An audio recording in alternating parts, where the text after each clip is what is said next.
여러분 안녕하십니까? 10월 16일, 내일이 무슨 날인지 알고 계십니까? 바로 39년 전 부산대학교 학생들이 유신 철폐를 외치며 시작한 시위가 시민으로 마산 지역으로 확산된 부마 민주항쟁이 일어난 날입니다. 리얼토크 만나봅시다. 그래서 오늘은 부마 민주항쟁 기념재단의 고호석 상임이사를 모시고 민주화에 큰 획을 그은 부마 민주항쟁의 의의에 대해 자세히 알아보겠습니다.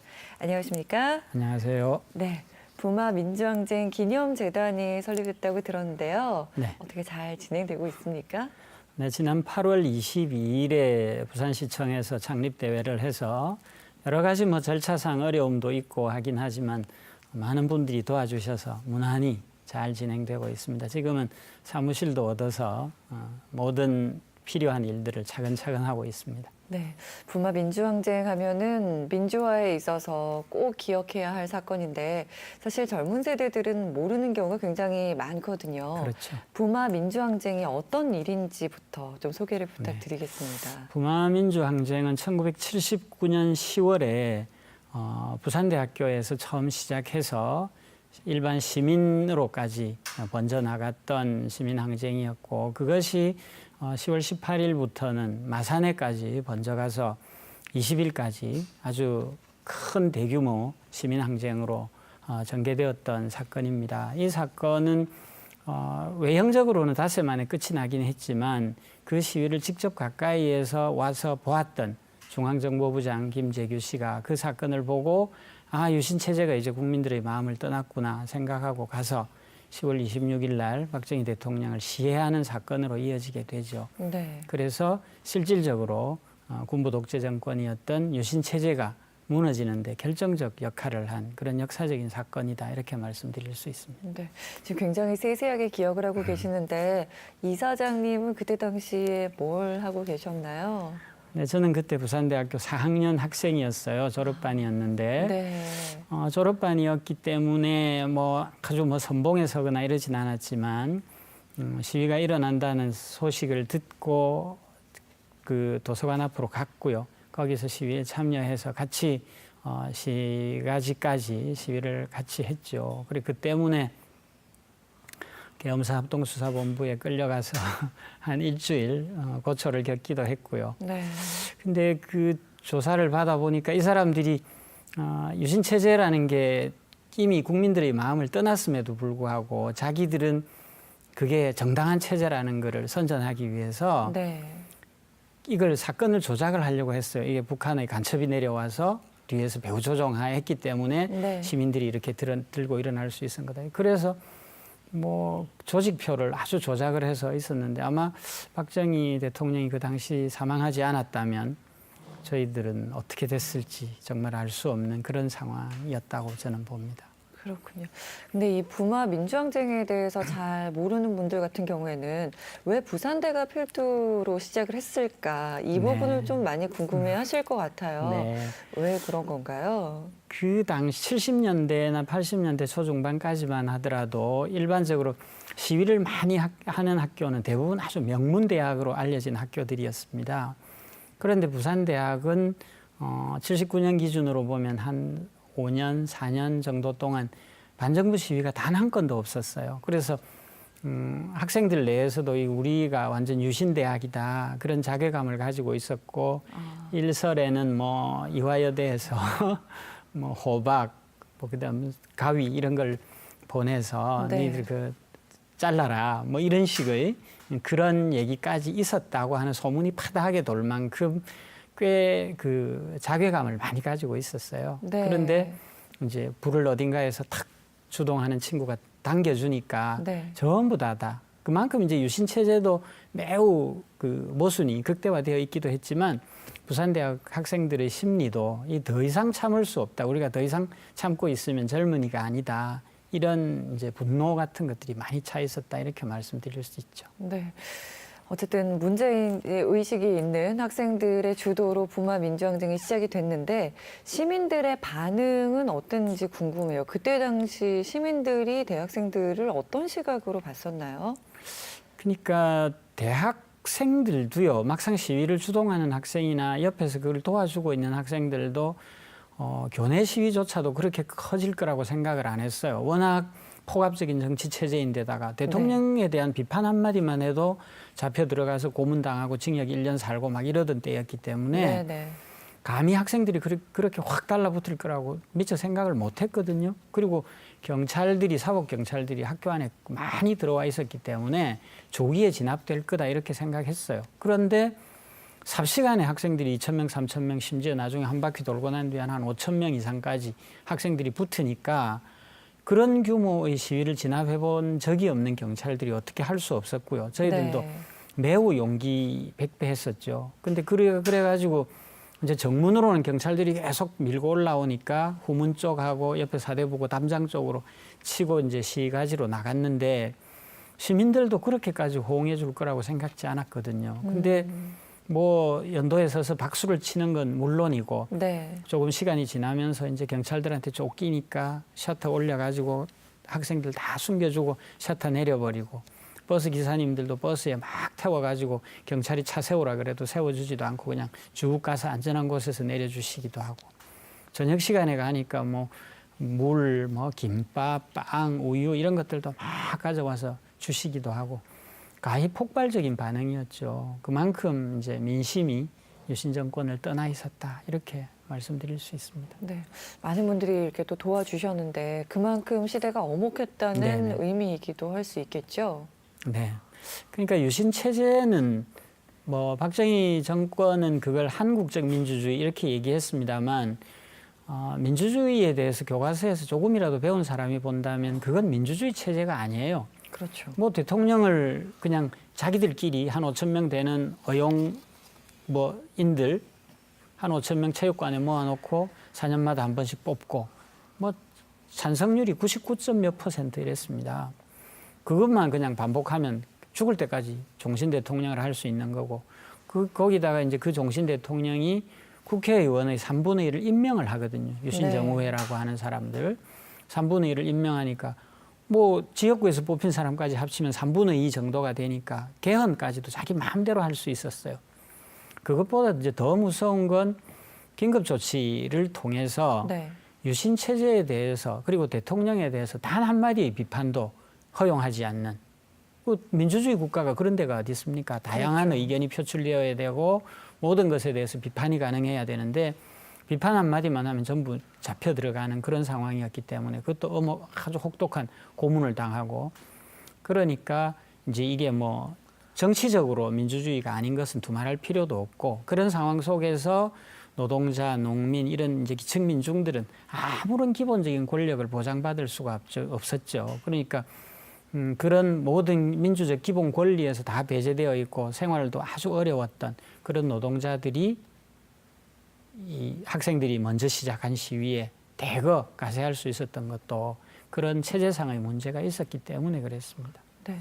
그래서 다행히 부마 민주 항쟁으로 인해서 이제 박정희 정권이 끝났지만 아쉽게 또다시 신군부가 등장을 했단 말이에요. 그래도 이 부마 항쟁의 정신이 6월 민주항쟁으로 이어지지 않았나라는 생각이 드는데 이 부분 어떻게 생각하세요? 네, 그 아주 중요한 지점이라고 저는 생각하거든요. 보통 사람들이 부마 항쟁 이렇게 얘기하면 네. 79년 10월 15일에서 16일에 시작해서 20일 날 끝난 항쟁 이렇게 흔히들 얘기합니다. 그러나 아까 말씀드린 것처럼 부마 항쟁의 핵심 구호가 유신철폐 독재 타도입니다. 이건 한마디로 얘기하면 군부 독재 정권을 우리나라에서 더 이상 인정할 수 없다. 네. 민주화가 되어야 된다라고 하는 요구였고 네. 이게 박정희가 사망하면서 사람들이 다 이제는 유신 체제 같은 정권이 오지 않겠지라고 생각했기 때문에 일순 조용해졌지만 네. 다시 신군부가 집권하는 걸 보면서 광주 시민들이 들고 일어난 거잖아요. 그러니까 광주에 대해서 이제 신군부가 아주 참혹하게 대살육 작전을 벌여서 진압을 하는데 그래서 광주 항쟁도 부마 항쟁과 별개의 것이 아니다. 똑같은 생각, 똑같은 마음을 갖고 지역만 다르게 일어났을 뿐이다. 그렇게 생각을 합니다. 그러니까 부마 항쟁과 광주 항쟁은 유신 정권 내지는 군부 정권을 물리치고 우리나라에 제대로 된 민주주의를 가져오자고 하는 투쟁이었는데 처참하게 실패했고요. 네. 그것을 본 일반 국민들이 그 이후 신군부 정권이 7년 동안 쭉 지속되는 것을 보면서 그 속에서 부정, 부패, 고문, 폭력 이 모든 것들을 지켜보면서 분노를 끌어올렸고 결국 그것이 87년에 6월 항쟁이라는 형태로 폭발해 나온 것이다. 그러니까 부마 항쟁이 바라던 것이 6월 항쟁에서 성취되었다. 이렇게 말씀드릴 수 있고 이것은 긴 역사에서 보면 대한민국에서 군부 독재 정권을 몰아내는 그리고 제대로 된 민주 체제를 확립하는 하나의 큰 사건이다. 이렇게 세 개의 항쟁을 하나로 묶어서 봐도 된다고 저는 생각합니다. 네. 민주주의가 이제 확립되는 데 있어서 부마 민주항쟁이 한 역할이 굉장히 큰데요. 내년이 굉장히 의미가 있는 해이더라고요. 40주년이 되는 해인데 국가기념일을 추진하고 계시다고 들었어요. 맞습니까? 네, 그렇습니다. 아시다시피 우리나라에서 이제 촛불 항쟁을 제외하고는 네. 4.19 혁명, 부마 항쟁, 그리고 광주 민주화 운동, 그리고 6월 항쟁 이 네 가지를 4대 민주화 운동이라고 우리 흔히 얘기합니다. 네. 그런데 이 4대 민주화 운동 중에서 부마 항쟁을 제외한 나머지 항쟁들은 전부 지금 국가기념일로 지정이 되어 있어요.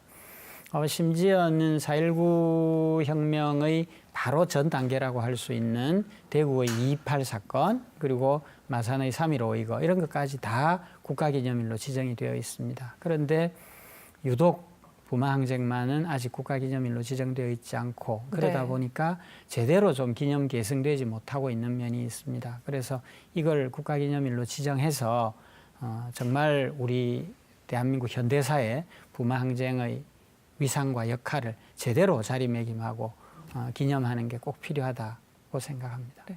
이렇게 의미가 있는 일인데 왜 국가기념일 지정이 이렇게 늦어졌을까요? 외견상 보면 우선 이제 부마 항쟁이 닷새 만에 계엄령과 위수령에 의해서 끝이 나잖아요. 그리고 잠깐 잠복하는 사이에 박정희가 사망함으로써 사실은 그 항쟁의 대상이 없어져 버린 셈이 됐잖아요. 네. 그런데다가 그렇게 이제 짧은 기간에 큰 피해 없이 끝났다는 측면이 하나 있고요. 그리고 거기에 이어서 바로 일어났던 80년 5월의 광주민주항쟁이 너무나 큰 희생을 치렀기 때문에 네. 광주민주화 운동의 진상규명이 제대로 이루어지고 그것이 우리나라의 역사에 제대로 자리매김하는 게 더 중요하다. 뭐 모든 국민의 생각이 다 그랬죠. 부산 마산 시민까지도 그랬기 때문에 뭐 부마민주항쟁을 먼저 국가기념일로 만들자기보다는 그런 5.18 광주민주화 운동의 역사적 자리매김 이걸 위한데 더 많은 관심을 가질 수밖에 없었고요. 네. 그리고 이제 6월 항쟁까지 다 국가기념일이 되고 난 뒤에 이거 이제 부마민주항쟁도 제대로 국가기념일로 만들어 가야겠다고 하는 인식을 좀 늦게 한 셈이고요. 이게 이제 지역에서 닷새 만에 또는 광주항쟁 직전에 이런 것들 때문에 좀 늦어지긴 했죠. 네. 아무리 기간이 짧고 그 피해를 본 사람이 적다 해도 분명히 진상규명이 이루어져야 할 부분들이 있다고 생각을 그렇습니다. 하거든요. 아직까지 제대로 이루어지지 않고 있다고 들었는데요. 지금 어느 정도 이루어지고 있나요? 네, 그 부마항쟁과 관련해서는 아까 말씀드린 것처럼 뭐 진상조사든 기념이든 이런 게 모두 조금 이제 미흡한 상태에 있었고요. 네. 2013년에 부마민주항쟁 진상규명 및 뭐 피해자 보상에 관한 법률 이런 게 만들어져서 진상조사 작업이 3년 동안 진행이 되었습니다. 그러나 그 3년이라는 게 박정희의 딸인 박근혜 씨가 대통령을 하고 있던 때여서 네. 조사관들도 조사를 제대로 하질 않았어요. 아주 형식적으로만 조사하면서 시간만 보낸 셈이죠.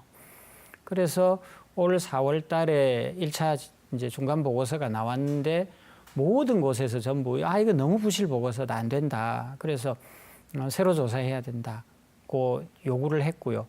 그래서 이제 이게 지금도 이제 보완 작업을 하고 있기는 합니다만은 그게 그렇게 짧은 기간 동안에 제대로 되지가 않는 거거든요. 그래서 지금 이제 최인호 의원이 발의해서 국회에 이 법 개정안이 올라가 있습니다. 한 2년 정도 더 진상조사를 할 수 있도록 하는 그런 법안이 만약 이번 국회에서 통과가 된다면 네. 진상조사를 제대로 해서 올바르게 된 보고서를 만들 수 있겠죠. 지금 현재 거는 너무 1차 사료에 대한 조사도 제대로 안 돼 있고 다른 나라에 가 있는 자료 이런 것들도 너무 조사가 안 돼서 부실하기 짝이 없습니다. 앞으로 하실 일이 더 많아지실 것 같아요. 네. 마지막으로 저희 부산 시민들께 전하고 싶으신 이야기가 있으면 전해주세요. 네, 말씀드렸던 것처럼 이제 부마 민주 항쟁에 있어서 부산 시민들의 역할은 이루 말할 수 없이 큽니다. 그리고 뭐 4.19 혁명 때도 그렇고 6월 항쟁 때도 그렇고 부산 시민들은 정말 민주 시민으로서의 성숙한 모습을 보여주었고 그만큼 한국 현대사에서 부산 시민들이 갖는 정말 긍지, 자부심 이런 건 정말 대단하다고 생각합니다. 그런 만큼 저희들이 이제 전개할 40주년 기념 사업 그리고 국가기념일을 위한 뭐 범국민 서명운동 이런데 좀 관심도 많이 가져주시고 적극적으로 좀 참여해 주시고 저희 재단이 좀 잘못하는 게 있으면 많이 꾸짖어 주시고 그래서 저희 재단만 하는 그런 기념 사업이 아니라 시민들과 함께하는 그런 기념 사업이 될 수 있도록 도와주시면 감사하겠습니다. 네, 오늘 말씀 감사합니다. 고맙습니다. 리얼토크 만나봅시다. 오늘은 부마 민주항쟁 기념재단의 고호석 상임이사님과 함께 이야기 나눠봤습니다. 함께해 주신 여러분 고맙습니다.